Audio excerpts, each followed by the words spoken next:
अहो फेऱ्या का मारताय? चला जेवायला, जेवण गार होत आहे. या मणीचा फोन का लागत नाहीये? काय आहे ह्याचं? अरे या या, सगळं व्यवस्थित झालं ना? हा, स्वानंदी बरी आहेस ना तू? साहेब, मणी सर आलेत का परत?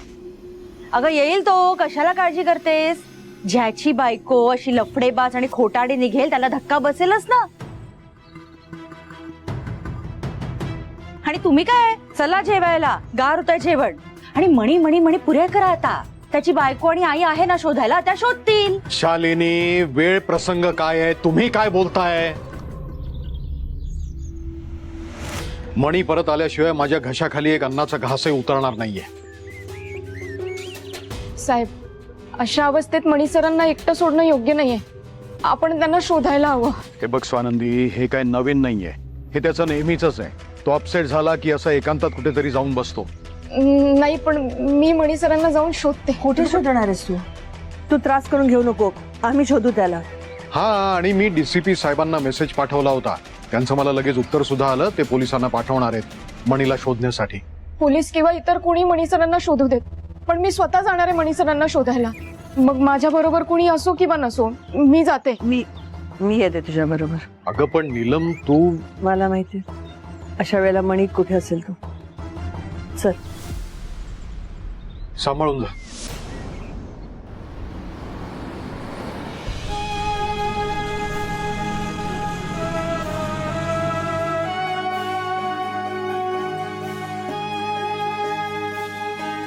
मणी सर, स्वानंदी प्लीज.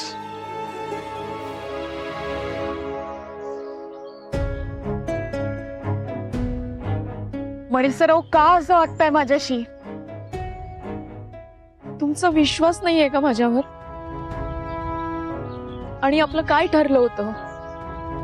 कोणी कितीही प्रयत्न केला तरी आपण आपल्या नात्यात दुरावा नाही येऊ द्यायचा.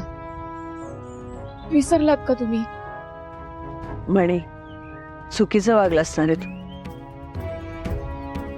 असं रात्रभर घराच्या बाहेर कोणी राहतं का रे?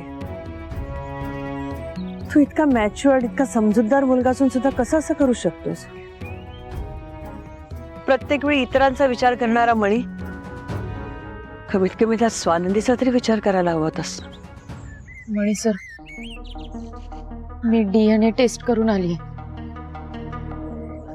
रिपोर्ट्स लवकरच येतील आणि रिपोर्ट्स निगेटिव्हच येतील याची खात्री आहे मला. तुम्ही नका टेन्शन घेऊ आणि असं घरातनं निघून जात जाऊ नका. जीवाला घोर लागतो आमच्या. प्लीज आता आपल्या घरी चला.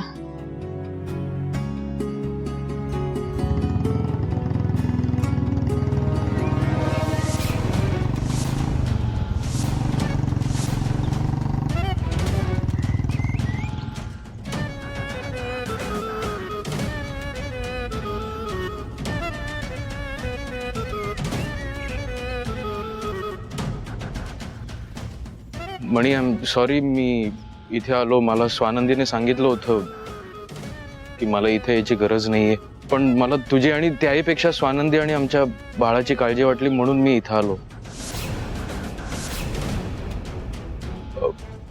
स्वानंदी, सॉरी, पण एका बापाचं मन आहे. मणी, तू प्लीज माझं ऐकून घे. मला काय सांगायचंय ते.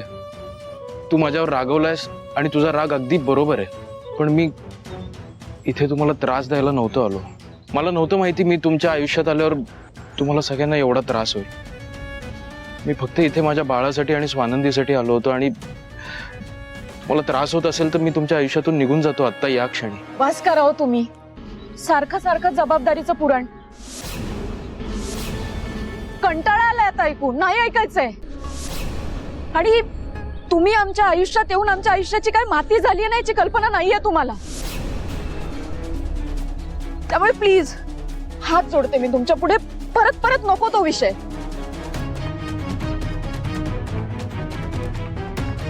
मणी सर, आपण अशी अनेक संकट पचवली आहेत ना, हे संकटही जाईल निघून. आणि आपण एकत्र सामना करू या संकटाचा. काहीही झालं तरी मणी आणि स्वानंदी सोबत असतील. लवकरच DNA रिपोर्ट्स येतील आणि ते निगेटिव्हच येतील याची खात्री आहे मला.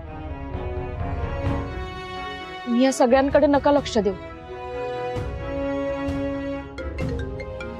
एक मिनिट. हॅलो. हा आम्ही येतोय मणीला घेऊन. काय?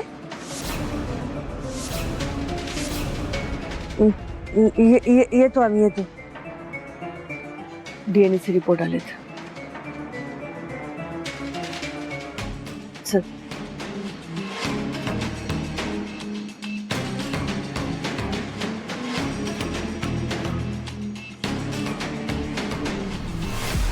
अजून किती वेळ लागेल?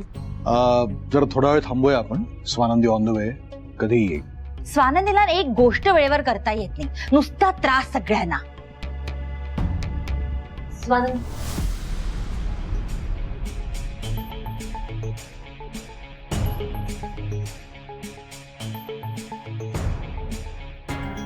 हॅलो स्वानंदी, हे तुमचे DNA रिपोर्ट.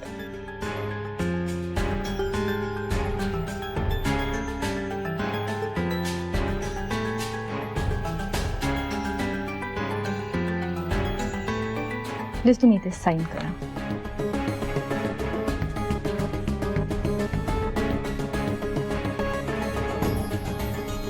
थँक्यू.